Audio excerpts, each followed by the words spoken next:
Merci Mustapha. Je suis collé à cette présentation, les algorithmes fascinants et inquiétants. Bon, je vais essayer de moins vous fasciner, encore moins de vous inquiéter. Je vais essayer de vous faire toucher du doigt ce que c'est qu'un algorithme, ce qu'on fait avec, et en conclusion, on dira ceux qui sont fascinants et ceux qui sont inquiétants et éventuellement pourquoi. Bon, pour commencer, l'origine du mot algorithme. Bon, algorithme, ça provient du nom de Mohamed ibn Moussa al-Khawarizmi, généralement appelé al-Khawarizmi, qui a été latinisé en algorithmie. Bon, on voit qu'algorithme apparaît à ce moment-là. Il est né dans les années 780 dans l'actuel Ouzbékistan. Il est mort en 850 à Bagdad. Bon, c'est un mathématicien, géographe, astrologue, astronome persan. Ses écrits rédigés en langue arabe puis traduits en latin ont permis l'introduction de l'algèbre en Europe. Bon, de son nom latinisé provient le mot algorithme. Le titre de son ouvrage, abrégé du calcul par la restauration et la comparaison, est à l'origine du mot algèbre. Donc, algorithme, ça remonte quand même à quelques... 12 siècles. Bon, quelques dates. Au 3e millénaire, chez les Babyloniens, on a découvert, au 3e millénaire avant Jésus-Christ, on a découvert les premiers algorithmes dont on a trouvé des descriptions, des méthodes de calcul et de résolution d'équations à l'aide d'exemples. À 300 avant Jésus-Christ, il y a eu l'algorithme d'Euclide pour le calcul du PGCD. Je ne sais pas si vous vous rappelez le PGCD, le plus grand commun diviseur.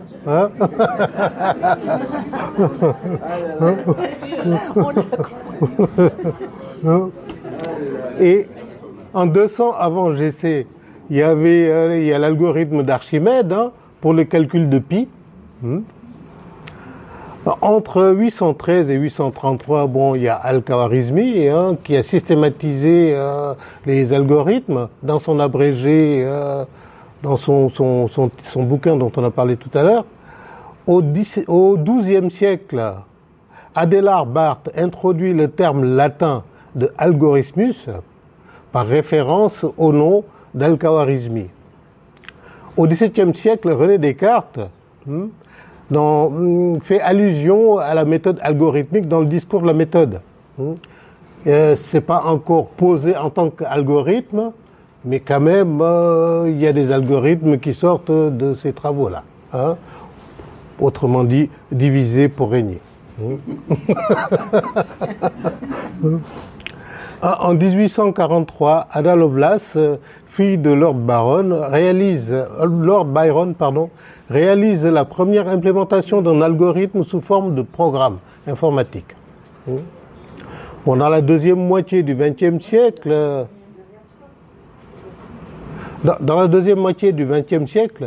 Donald Knuth, avec son bouquin The Art of Computer Programming, a contribué avec d'autres à proposer les fondements mathématiques de l'analyse des algorithmes. Les travaux de Donald Knuth sur The Art of Computer Programming ont été très très importants pour les informaticiens parce que ça a été exploité après pour passer de la programmation avec des ordinogrammes que vous avez déjà vu peut-être, des dessins, à une programmation algorithmique. Et ça a débouché sur la création du langage Pascal. Vous en avez peut-être entendu parler de ce langage-là. Donc c'est une étape qui est importante dans la deuxième moitié du XXe siècle. Maintenant, comment on va définir l'algorithme ? Bon, j'ai été regarder un peu sur le net ce que je trouvais comme définition, et je tombe sur une définition de la CNIL, qui m'a fait un peu bondir, mais que je vous donne quand même, parce que la CNIL considère juste que l'algorithme, c'est une recette de cuisine. Tout simplement. Un algorithme est la description d'une suite d'étapes permettant d'obtenir un résultat à partir d'éléments fournis en entrée. un résultat qui peut être bon, mauvais, voilà, un résultat quoi. Hein? De toute façon, quoi qu'on puisse faire, algorithme ou pas, on a toujours un résultat. Hein? Mais c'est pas un résultat qu'on cherche en général. En général, on cherche le meilleur résultat, ou à défaut un résultat optimum. On ne cherche pas un résultat. Il donne en exemple une recette de cuisine. Bon, donc ça, je pense que bon, on laisse tomber, c'est pas bon du tout. Hein? Et sur Wikipédia, un algorithme est une suite finie et non ambiguë d'instructions et d'opérations permettant de résoudre une classe de problèmes. L'importance ici, je le mettrai sur classe de problèmes. Et comment ça fonctionne un algorithme? On a un algorithme, on met en entrée, un algorithme pour une classe de problèmes, on met des données et il nous donne les solutions à la sortie. Donc on met les données, il nous donne les solutions à la sortie. Les solutions qu'on ne connaît pas forcément a priori.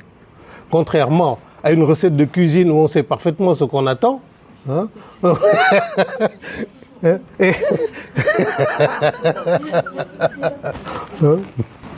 Bon, la définition de l'algorithme, moi je donnerai deux définitions. Une définition stricte. Un algorithme est une méthode permettant d'obtenir la meilleure solution à un problème. C'est-à-dire le là est important, la meilleure solution. Maintenant, quand on nous parle d'algorithme, on est arrivé à une définition étendue, voire une définition qui va jusqu'à celle de la CNIL, hein, à savoir une recette de cuisine. C'est-à-dire les journalistes sont pas loin de la recette de cuisine hein, quand ils nous parlent d'algorithme. La définition étendue, un algorithme est une méthode permettant d'obtenir une solution à un problème, en sachant qu'il peut y en avoir de meilleures, mais ça donne une solution acceptable. Maintenant, je pense que c'est celle-là qui est utilisée majoritairement. Mais là, je vais insister sur la notion de problème. Le problème est à considérer au sens large. Il peut s'agir d'une tâche à effectuer, de trier des objets, d'assigner des ressources, de transmettre des informations, de traduire un texte, de simuler un processus, etc.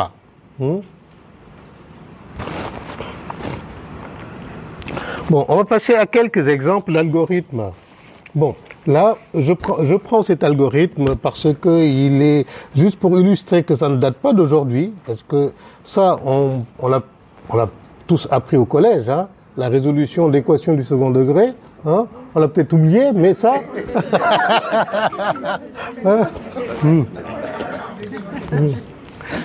Et ça, c'est un algorithme, un vrai. Hein. Quand on l'utilise, on obtient la solution. Et un autre exemple qui est un algorithme pour trier des objets, hein, le tri à bulles.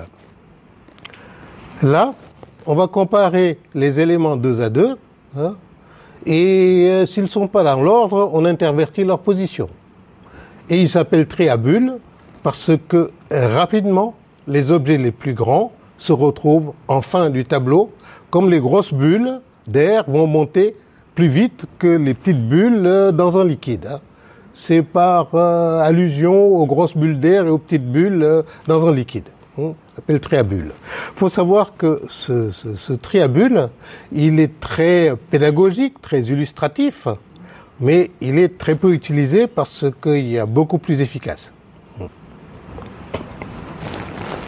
Et bon, j'ai mis l'algorithme à gauche pour que vous voyez à quoi peut ressembler cet algorithme comparativement à l'équation du second degré dont on a parlé tout à l'heure. Donc c'est une autre forme d'algorithme que vous voyez. Et là, je donne une troisième forme d'algorithme qui est un exemple sur un simulateur de processus, hein, le jeu de la vie. Et là, on voit que les règles qui composent l'algorithme sont très très simples. On définit. Bon, je vais commencer par, vous voyez la notion de voisinage qui est en bas à gauche. Bon, on commence par dire que si une cellule a 3 voisines vivantes, elle reste vivante à l'étape suivante. Si une cellule a 2 voisines vivantes, elle restera dans son état actuel à l'étape suivante. Donc si elle était en vie, elle reste vivante. Si elle n'est pas vivante, elle ne sera pas vivante. Si une cellule a moins de 2 ou plus de 3 voisines vivantes, elle sera morte à l'étape suivante. Donc si on regarde ces règles, elles nous disent en gros que quand la population est trop faible, on meurt. Quand la population est trop nombreuse, on meurt. Et il y a une zone où la population est correcte et on vit. Hein, en gros, hein. Ça nous dit ça. Et avec ces règles très simples, à une époque, ça a mobilisé, je pense, la majeure partie des mathématiciens, des chercheurs mathématiciens au monde. Hein, parce que tellement on peut simuler des choses extraordinaires avec ça. Là, on voit sur sur la partie de gauche, le canon à planeur. Je veux dire, ces 3 règles-là donnent ça. Et ça va générer ces planeurs in vitam aeternam. Sur l'autre, on a une chute de bombes. Il y a des trucs qui apparaissent en haut, qui tombent, et in vitam aeternam. Bien sûr, ces algorithmes nous donnent aussi, peut tomber sur un ensemble qui assez vite se fige et il ne se passe plus rien. Et là, vous voyez aussi une autre forme d'algorithme qui est illustrée ici. Bon, les principales familles d'algorithmes. Bon, en informatique, les algorithmes sont traditionnellement classés en grandes familles suivant les raisonnements mis en œuvre et la méthode de résolution de problèmes. On a les séquentiels, bon, comme son nom l'indique, hein, on exécute en séquence. On ne se pose pas de questions. Il y a les récursifs, où on découpe naturellement le problème sous forme de sous-problèmes plus petits. Il y a divisé par régner, ce qu'on entrevoyait chez Pascal déjà, qui permet de découper le problème en des sous-problèmes que l'on peut résoudre, tout résoudre et rassembler les résultats. Il y a les algorithmes gloutons. Bon, là, c'est pour décider vite. Hein. À chaque étape, on prend la meilleure décision immédiate. On ne cherche pas plus loin. Il y a les algorithmes dynamiques pour optimiser, mémoriser les résultats intermédiaires et ne pas les recalculer. Les algorithmes de recherche pour trouver de l'information. Bon, ça, vous vous en servez tous les jours, quand vous allez sur Internet et tout ça. Vous utilisez des algorithmes de recherche derrière pour trouver l'information que vous voulez. Il y a des algorithmes de tri. Je veux dire, dans Excel, si parmi vous, certains sont habitués d'Excel, souvent on peut trier les colonnes, c'est les algorithmes de tri qu'il y a derrière, pour trier. Et là, ce qu'on cherche, c'est l'efficacité avant tout. Il y a les algorithmes de graphes pour modéliser des réseaux. Là, je vais donner un exemple tout à l'heure. Il y a les algorithmes probabilistes, où on va utiliser le hasard. Je vais donner un exemple aussi. Et il y a les heuristiques et pour l'optimisation, et je vais donner un exemple. Bon, sur les algorithmes de graphes, là, si vous voyez les réseaux petits mondes, il y en a un qui s'est amusé. Non, il n'y a pas son nom qui est marqué ici. Il y en a un qui s'est amusé à prendre les personnages de la série Game of Thrones et établir toutes les relations entre les diverses personnes de la série. Et ça permet de voir l'importance des relations entre les divers personnages de la série. Et là, avec ce genre de graphe, on peut savoir, par exemple, si on veut décapiter ce groupe, à qui il faut s'attaquer, par exemple. C'est très actuel. Qui centralise tout. Et ce genre de graphe est utilisé aussi éventuellement par la police pour essayer de repérer s'il y a un réseau qui est la tête de réseau probable. Voir l'Iran et le Venezuela. Donc ça c'est très actuel. Aujourd'hui, il est utilisé souvent. Les algorithmes probabilistes. Là, j'ai pris l'exemple de la méthode de Monte-Carlo. J'ai pris cet exemple parce qu'elle est assez amusante et très illustrative. Admettons que ce lac Je l'ai mis dans un carré en normalisant ces dimensions de telle sorte que les bords du carré font 1. Hein. Et je prends des points au hasard dans cette surface de 1. Le nombre de points qu'il y a dans le lac par rapport au nombre de points total va me donner la surface du lac.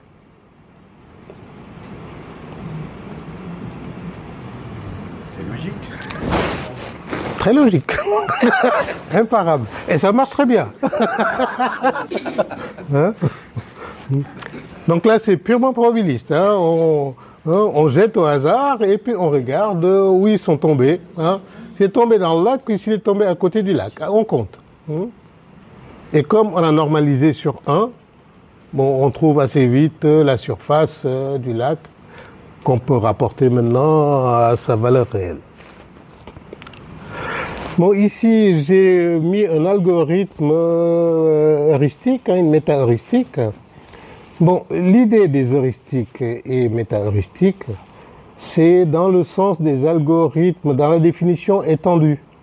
On n'arrive pas à trouver la solution parce qu'on ne peut pas le calculer. Le problème est trop complexe pour pouvoir aller chercher la solution. Donc, on cherche une meilleure solution. Et ici, l'optimisation par essaim particulière s'est inspirée des vols d'oiseaux ou des bancs de poissons où il y a un leader, les autres suivent et ils réagissent très vite les uns par rapport aux autres. Et on utilise cette métaphore-là pour mettre des points dans l'espace dans lequel on veut trouver un optimum. Et après, on déplace les points suivant des règles précises. Hein. Et assez vite, on trouve des valeurs optimales. Et là, je vous donne un exemple réel d'application de ça, par exemple, où on veut optimiser la conception de lattes en bois plastique. Bon, vous avez dû voir les lattes en bois plastique chez le Roi Merlin, chez Castorama, ainsi de suite, et qui sont largement utilisées autour des piscines actuellement. Les terrasses autour des piscines et tout ça. Et pendant une certaine époque, la question était, bon, ok, bois plastique, mais est-ce qu'on pourrait pas faire de telle sorte que ces lattes soient un peu plus éco-responsables? Autrement dit, utiliser éventuellement du plastique recyclé, voire du bioplastique, hein, au lieu d'utiliser du plastique neuf issu du pétrole. Donc là, on s'était intéressé à cette question et on voit que dans l'espace des solutions que vous voyez ici, hein, on a tracé là où se trouvent les solutions, hein, et avec la méthode des méta-heuristiques de PSO, on trouve sur la partie droite les solutions optimales qui nous intéressent. Les solutions intéressantes sont là. Après, bien sûr, un industriel a expérimenté et tout ça allait très bien, il était très content. Bon, les principaux algorithmes des réseaux sociaux. Bon, je pense que le côté fascinant et inquiétant est peut-être un peu plus sur les réseaux sociaux aujourd'hui. Bon, on a les algorithmes de recommandation. Hein. Bon, les réseaux sociaux s'appuient sur les algorithmes puissants pour organiser, trier, recommander et protéger l'information. Mais tout ça, c'est des algorithmes d'informatique en général hein, qu'ils mettent en œuvre. Hein. Ils n'ont pas inventé beaucoup de choses. Bon, les domaines. Bon, pour les réseaux sociaux, bon, il y a les algorithmes de recommandation pour montrer. Hein. Bon, j'ai mis des exemples d'algorithmes, mais ça, bon, je vais pas en parler, hein, parce que ça, c'est la technique. Hein, bon. Il y a des algorithmes de classement pour trier.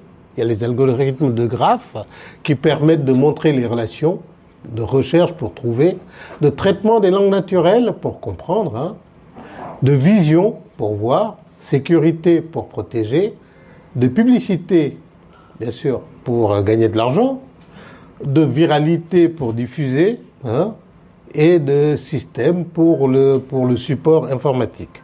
Bon, on va les passer en revue un peu. Bon, les algorithmes de recommandation, le cœur des réseaux sociaux. On va distinguer trois grandes familles. Hein. Le filtrage collaboratif, qui compare les comportements. Le principe est assez simple. Hein. Les personnes qui vous ressemblent aiment ceci. Je veux dire, on a tous rencontré ça. Hein. Les gens qui ont acheté ça ont aimé ça, ou ainsi de suite. Ça peut être aussi pour la suggestion d'amis, hein, de vidéos, de publications. Je veux dire, ici, on tombe sur quelque chose qui pose beaucoup de problèmes actuellement, qui est très décrié, à savoir les jeunes qui utilisent TikTok. Apparemment, il suffit de poser une question une fois pour trouver des personnes anorexiques, là, qui sont très maigres. Et après, on est submergé de vidéos d'anorexiques. Hein, on s'en sort plus. Donc ça, c'est le filtrage collaboratif qui va être mis en œuvre pour ça. Il y a la recommandation de contenu. Hein, ils analysent ce que vous consommez. Le principe, c'est vos intérêts vont permettre de définir un profil, et le profil va permettre d'identifier des contenus similaires. Et là, ça va être basé sur des mots-clés, des thèmes, des images, des hashtags. Par exemple, les clients ont aussi acheté hein, chez Leroy Merlin. L'apprentissage profond, le deep learning, apprend vos habitudes finement, hein, les réseaux neuronaux pour TikTok, Instagram, YouTube, ainsi de suite. Là, ça permet de décider ce que vous voyez dans votre fil, les algorithmes de recommandation. Et je veux dire, même sans aller sur les réseaux sociaux particulièrement, je veux dire, si vous utilisez Netflix, vous voyez bien qu'il vous recommande toujours des choses, et au bout d'un moment, vous avez l'impression que dans Netflix, il n'y a que 3 films, quoi.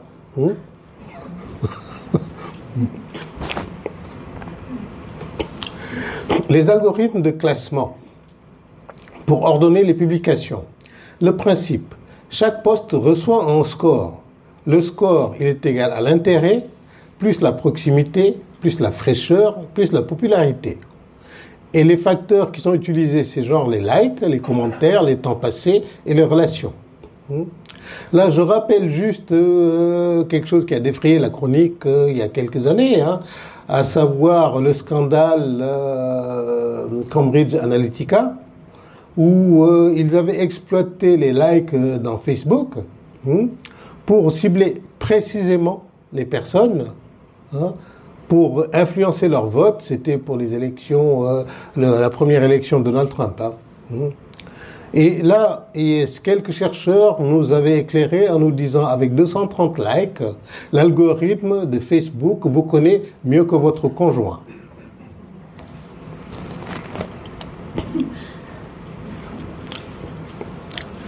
Bon, il y a les algorithmes de graphes, le modèle de relation humaine. Hein.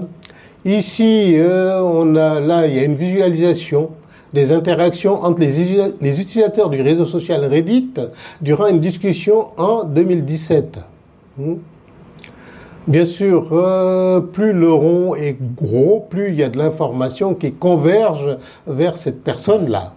Et la largeur des flèches entre 2 points montre l'importance du trafic entre ces 2 personnes-là. Donc ça permet de voir ce qui se passe. Ça va être utilisé pour la suggestion d'amis, pour constituer des groupes ou identifier des groupes, des communautés, des influenceurs.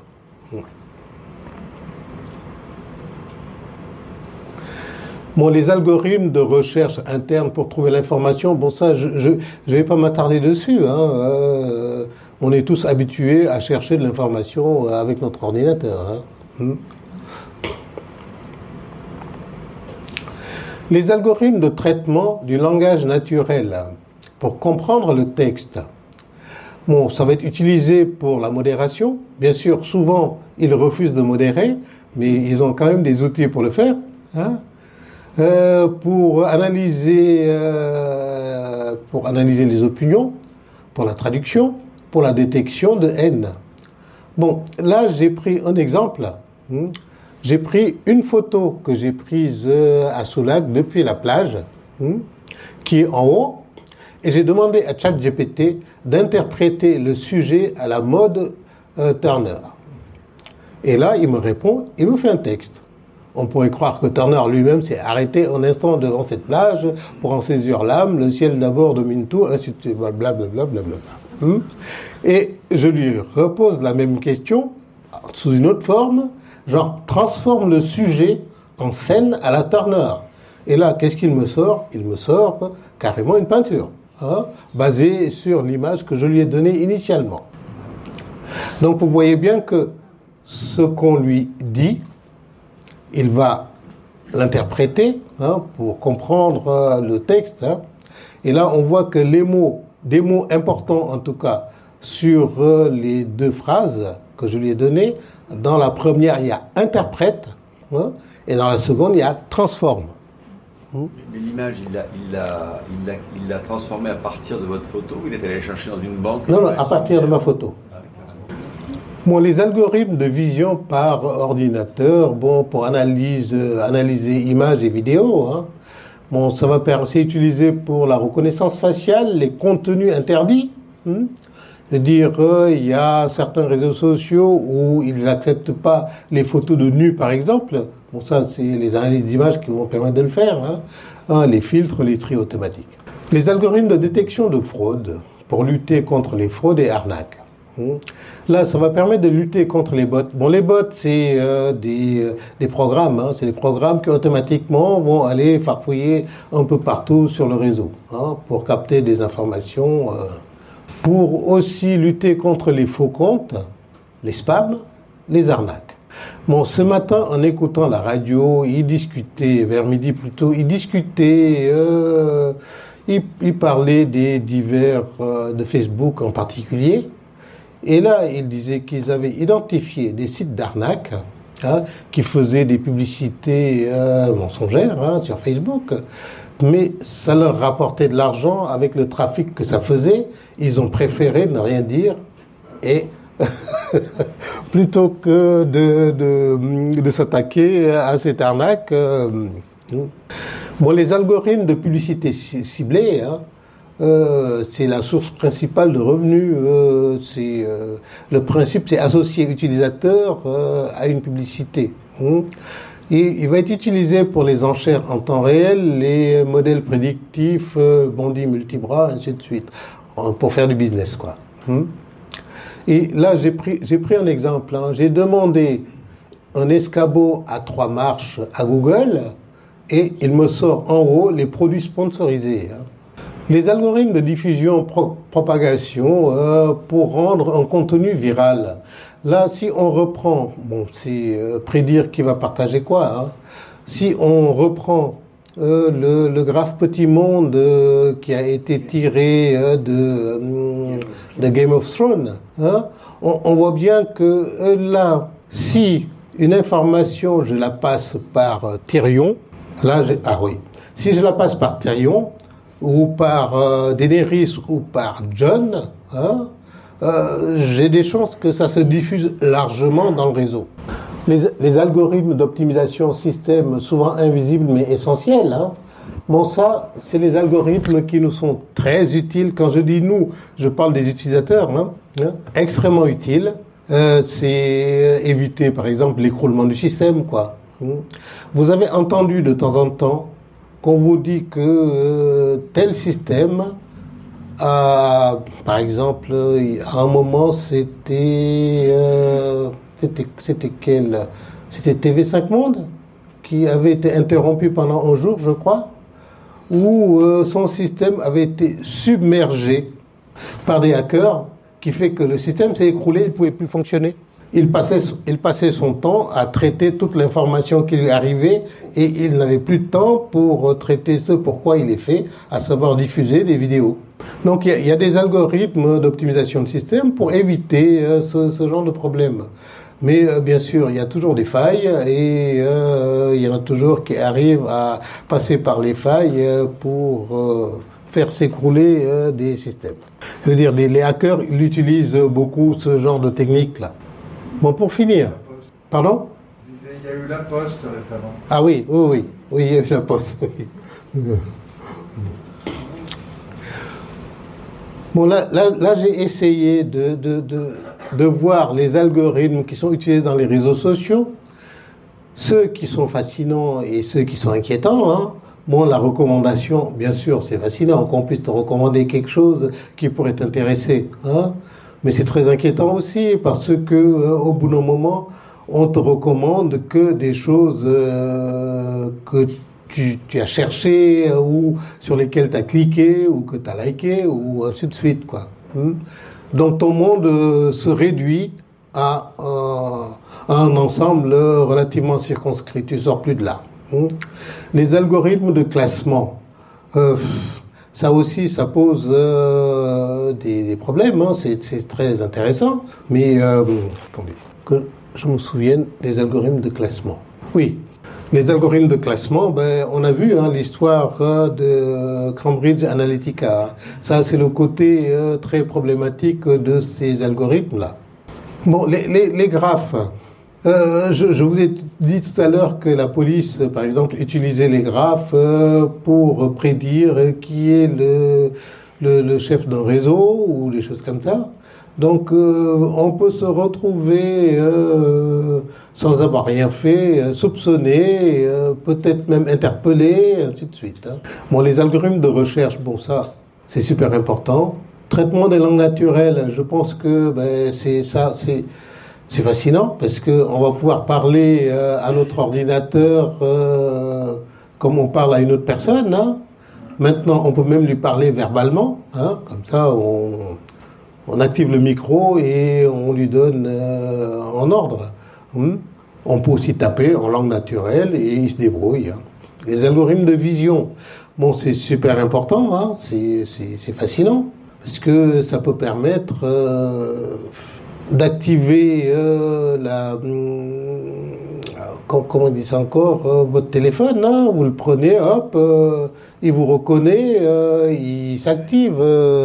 Votre iPad, je pense qu'il y a même des ordinateurs qui l'utilisent maintenant. Bon, tout ça, c'est des côtés fascinants qui nous simplifient la vie, hein, parce que ça apporte une certaine sécurité, parce que si quelqu'un d'autre veut activer votre téléphone, c'est pas la même personne, il s'activera pas, quoi. Il faudra que la personne ait en plus votre code. Mais c'est aussi assez inquiétant, parce que ce sont ces algorithmes de vision qui vont être mis en œuvre pour dire que c'est vous qui avez fait. J'ai entendu parler dernièrement d'une histoire aux États-Unis. Il y a un gars qui s'est retrouvé en prison parce que il a été reconnu par des algorithmes de vision que c'est lui qui avait tabassé je ne sais pas qui. Or, en y regardant de près, on voit bien qu'ils n'ont pas le même âge. Hein. Peut-être que l'algorithme peut se tromper, mais les humains ne se trompent pas. Les humains ont beau protester, la justice a dit niet, hein, et ça a fini par se résoudre parce que les humains n'ont pas lâché. Hein. Mais bon, les algorithmes de vision nous entraînent dans des péripéties de cet ordre-là. Bon, les algorithmes de sécurité, bon, ça nous protège, on en a bien besoin. On veut juste qu'ils soient utilisés vraiment, quoi, et qu'ils ne ferment pas les yeux quand ça leur rapporte de l'argent. Hein. Les algorithmes de publicité, bon, moi je trouve que c'est inquiétant, quoi. Ça, c'est une engeance, ça nous apporte rien. Hein. De viralité, bon, je veux dire, viralité, quand quelque chose intéresse les gens, qu'on puisse le rendre viral, c'est très bien. Mais quand on sait que si tu as un compte sur X, dès que Elon Musk dit quelque chose, ça va arriver sur ton compte, hein, je pense que c'est une viralité qui est très orientée et dont on devrait pouvoir se séparer facilement. Et bien sûr, les algorithmes système, bon, ça c'est très bien, ça on en a besoin, hein, pour éviter que le système s'écroule, que les pirates submergent le système. Bon voilà, je vais m'arrêter là, en espérant ne pas vous avoir trop inquiété, ni fasciné d'ailleurs.